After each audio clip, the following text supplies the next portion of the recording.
What does a concept of victory in the 21st century even mean anymore? Operation Epic Fury, as it stands today, is a good case study as to where the state of idea of winning is, and perhaps some ideas going forward of how we can look at victory, we can look at defeat for war in modern times. I'm recording this shortly after a recent 2-week ceasefire between the US and Iran.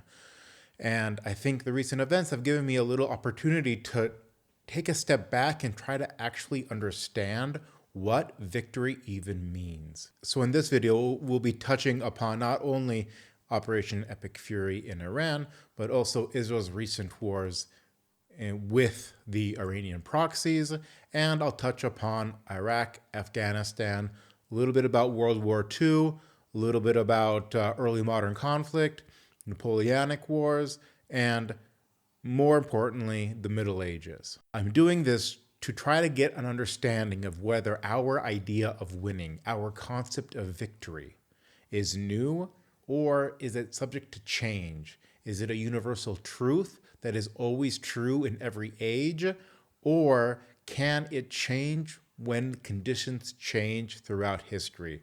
And the answer, I think, is that it does change. This is Causality, the news of personal symptoms. We provide the diagnosis. My name is Shalom Bar Eretz. I'm a major in the IDF reserves. I have a background in political science, sociology, and international relations. And on this channel, we take a deeper look behind the forces that shape world events. Predictably, immediately after the ceasefire was announced, the Iranian side claimed victory. Now, this is even after most of their leadership, including the supreme leader, has been eliminated. Their infrastructure has been badly hit. Their almost entire navy is on the bottom of the sea, and their petrochemical industry has been severely damaged. Their steel industry is mainly gone. All of these huge things that were done to Iran, their military capability, their infrastructure, their ability to rearm themselves, has been severely damaged. And if you look at Israel, very minimal damage, especially when considered the state and what the state can do. And when you look at the United States, there's almost no damage to the country itself. Now, of course, there has been damage to military equipment and there has been loss of life, which, of course, every loss of life is tragic. But there isn't even a shadow of comparison between the losses suffered by Israel and the US and those suffered by the Iranian regime. And yet, the Iranian regime claims victory. And perhaps even more absurd, many in the world believe them. This might partly be due to some of the ideology behind the Iranian regime, and I'm actually working on a large treatise about the theology of the foreign policy of Iran. But I don't think this is unique to Iran. And all of its proxy groups do basically the same, because as long as they can find someone to hold up a flag and say death to America, death to Israel, that's enough for them to claim victory. But I don't think this is particular only to the Iranian case and their proxies, but rather finding victory or finding an unopposed claim to victory in any situation around the world is increasingly rare. It seems that for any Western country to claim a victory, it would have to be the sort of idealized version of total victory, winning everything completely. I cannot even imagine what conditions would satisfy that concept of victory for a Western nation today in today's reality. What would that mean in the Iranian case, for instance? Would a regime change even in Iran be enough? Let's say there were some sort of remnants of the Iranian regime and they start a guerrilla campaign. Well, people themselves and others would hold them up and say, look, he's still alive. You didn't win. And if that's the case, what does winning look like? Does this mean that it is impossible to win? Or is this actually just a problem with our definitions and how we look at the world? I first want to state that even as it stands, I much prefer being on our side, where it is difficult to define victory, than being on the other side, where you can have everything be destroyed and it is destroyed. And as long as I'm still breathing, I can claim that I won. This form of losing is much preferable, I think, to their winning. Their type of winning makes Pyrrhic victories seem amazing. But it does beg the question, is our problem with achieving victory a problem of capacity or a problem of definitions and expectations? And could we find a more achievable understanding of what winning means, which can serve as a useful measure to judge ourselves, both in whether we won or not, but also for decision makers to judge whether to commence a battle, a war, or not? Because if you are always going to be under the impression that you cannot win, then it breeds a certain impotence, and you can no longer make any difference on the world stage. Without a proper way to understand what winning can mean, we are far less likely to win by any definition.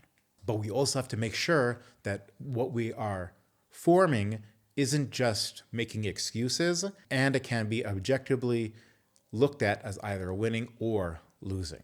I propose that this generation of not warfare, but rather the entire political system does not allow for the type of victories in which our word and our understanding of the word victory is still assigned.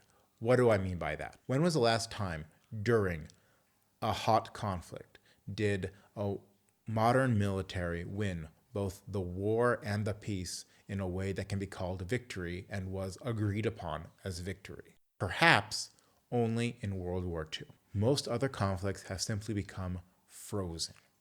And I think the problem is not necessarily the fighting of the war, but rather the constraints on the political resolution that are available at the end of the war. This is similar to my handling in my recent video on Somaliland and the constraints around recognizing states, where it's the system that doesn't allow for recognition of states when they exist. Perhaps the only way to win a war in today's system would be to affect regime change and have it be successful, have it be unopposed, and have that regime be entirely on your side, but also democratic and also recognized by the entire world. This is because conquering is out of victory condition, because no one recognizes conquered territory anymore, because borders have become sacrosanct. And so actually proclaiming victory will always be looked at by some as incomplete, as a political move, as something that hasn't really been achieved. But international recognition is only part of the problem.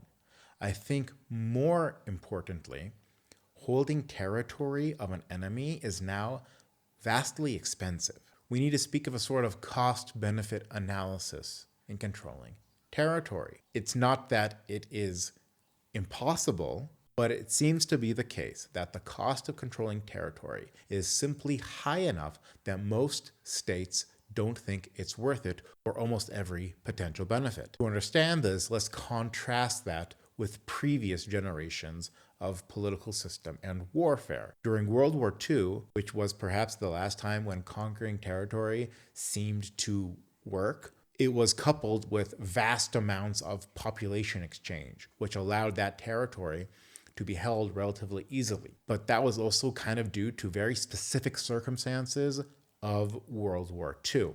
If we go back further, World War I, say, even though self-determination was the main refrain at the end of the war, that self-determination didn't dissuade states from exerting a lot of control over newly created nations that they themselves carved up, really at will. This was true both in Europe, but more so outside of Europe. 19th and even 18th century conflicts, we could also say that the side who claims victory was also able to implement that victory totally, be it in Napoleonic Wars or the American Civil War or wars in which countries gained colonies.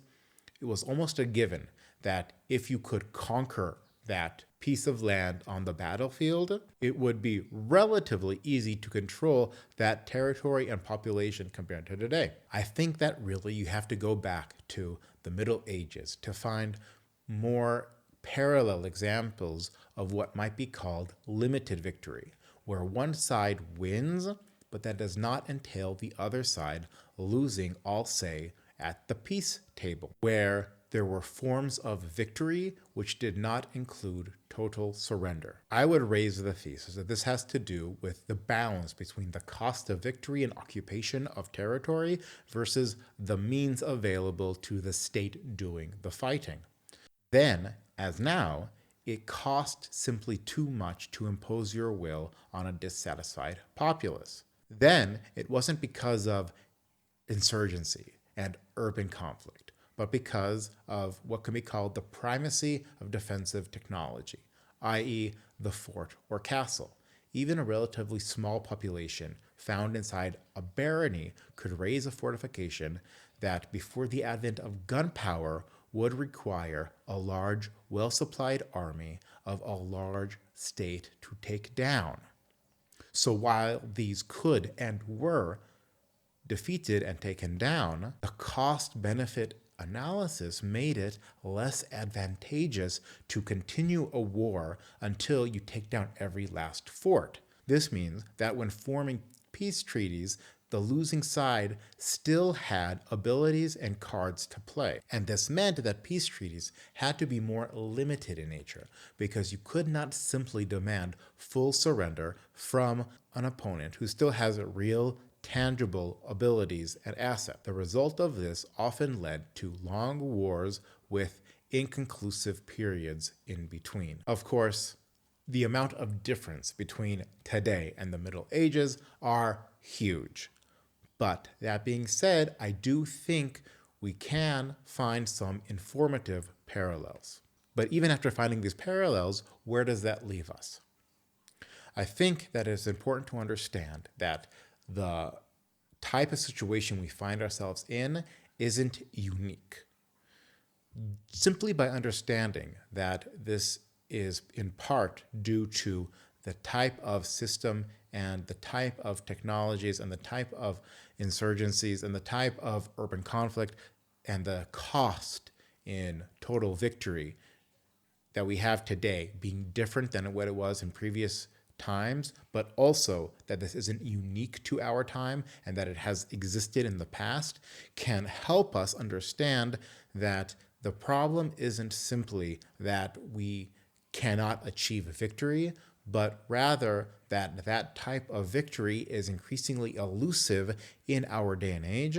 But that does not mean that you cannot have real tangible victories, even if it does not mean total victory. And I think with understanding that, we can reevaluate our concept of victory and try to find a new frame of view where we can have a concept of victory which allows to be both judged, both for achievement and failure, but is also achievable and isn't simply an ephemeral goal which would never be able to be achieved as long as someone could be alive and say, no, you didn't beat me. Because we are living in a world of limits to victory. And the primacy of defense, in our case, the cost of occupation, both politically and militarily, is really, really high. Yet we are still judging victory on definitions formed in a system which no longer apply. Now, I think this is something that should be openly discussed and debated, and a consensus would need to be found, because it would be sort of this social construct of the meaning of victory which would matter most. But in the meantime, moving forward, for myself at least, I think that I will try to judge victory through a different lens and a different concept of victory. And perhaps you might find this framework useful as well. My own tentative proposal, for now, until I hear or think of something better, would be to shift to a complementary dual frame of reference for judging victory. I would advocate for two lenses which each on its own is lacking, but together can produce a meaningful way of judging victory. First would be to judge military operations on their own terms and not focus on the political gains in short time frames. Short-term political victory has become a Gordian knot that can never be solved, and everyone can forever claim political victory or defeat and back that up with this or that notion. And the other side will continuously deride that side as delusional, because no one can actually claim the sort of victory of previous ages. But I think if you look only at the operation, the battle, the campaign, in terms of its own military context, and set aside for a moment the political, we can ask the simple question of who won. But this is not to say that you can only look at tactical victory without the politics, obviously. But for the political aspect, I think we need to look at longer time frames, even decade or multiple decade long views. And there we can see what side came out on top in balance. How did all of those battles affect the balance of power long term? There were battles won, perhaps there were battles lost. Did those contribute to a meaningful shift in the balance of power? Did that contribute to deeper political change? This dual framework would avoid the trap of seeing everything as a Pyrrhic victory, because it would allow you to look at a battle or an operation for what it is and whether victory was achieved, without burdening that with the impossible to reach condition that unless you completely destroyed and convinced your enemy itself that they were destroyed, then you didn't really win. But you are still looking in the long term to whether that battle advantaged or disadvantaged you.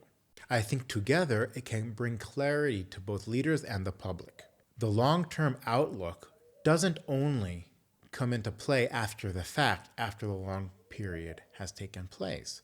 Each operation can be judged whether they A, were won, and B, if they advance the long-term goal, the long-term balance. And we don't have to be caught up with short-term absolute victory. If we apply this framework to different recent conflicts, I think we can better understand how that would work. During the Cold War, there were battles, there were operations, there were wars. They were won and they were lost by both sides. But over the long time frame that was the Cold War, it can safely be said the West won. Turning to the Middle East, the Iraq War would be judged as a successful operation, which was then not translated into a long-term victory, because long-term, most of the goals were not achieved, and you could say that that conflict was, on balance, a loss for the United States. The same can even be said for Afghanistan. But if you then additionally move further out your frame of reference, and we look at what was once called the War on Terror, on whole, I can say that that particular form of Sunni jihadism has largely lost in the Middle East through a combination of both those wars and diplomacy and supporting moderate regimes. Now, this wasn't a clear victory, and there are some quite visible losses, even today. But I think there is a frame of reference where you can look at that and say, here we were successful, here we were not. And then you can use that to try to improve going forward. Turning to Iran, you could say that up to October 7th, Israel was winning battles, but was steadily losing ground on balance against Iran and their proxy network. But you could also say that since October 7th and the different fronts and battles that were clearly won by Israel, also the balance has shifted towards the Israeli side. That side, I think, is clearly winning, both in those individual operations and also as a whole when judged as its position towards Iran, how it has developed over time. Shifting to this framework isn't quite easy, and it would require us not to get bogged down with the visceral need for a clear political absolute victory, which is so satisfying, yet I hope I have shown extremely elusive to the impossible almost. It also means that we may need to live with the fact that the other side will always simply claim victory no matter what. But we cannot let that spur us into actions, battles, which don't serve our long-term frame of reference, which doesn't serve our interests. Perhaps even, if we are better able to articulate both to ourselves and the world what the short-term and long-term advantages that were gained in battles and campaigns and long periods of time, those claims will be seen for what they are and not be taken seriously. Does that make sense? What do you think? Do you have a different suggestion? You're welcome to leave it in the comments below. I'm usually active in the comment section, and as I said, I'm open to suggestions. This video is actually partly the fruit of an interview I did for a different YouTube channel, Pax Americana, where there we briefly touched upon some ideas of what the concept of victory in warfare is. And then this spurred me to some further thought on the matter, which I turned into this video. And depending when you see this, that video will either be out already or not. And when it is, it'll be linked somewhere. You can also follow me on X, which is much appreciated. I also have a Patreon where I release free articles, even though I need to do more of that. And I also have bonus videos that connect some of my videos and my thinking behind them. And until next time, take care.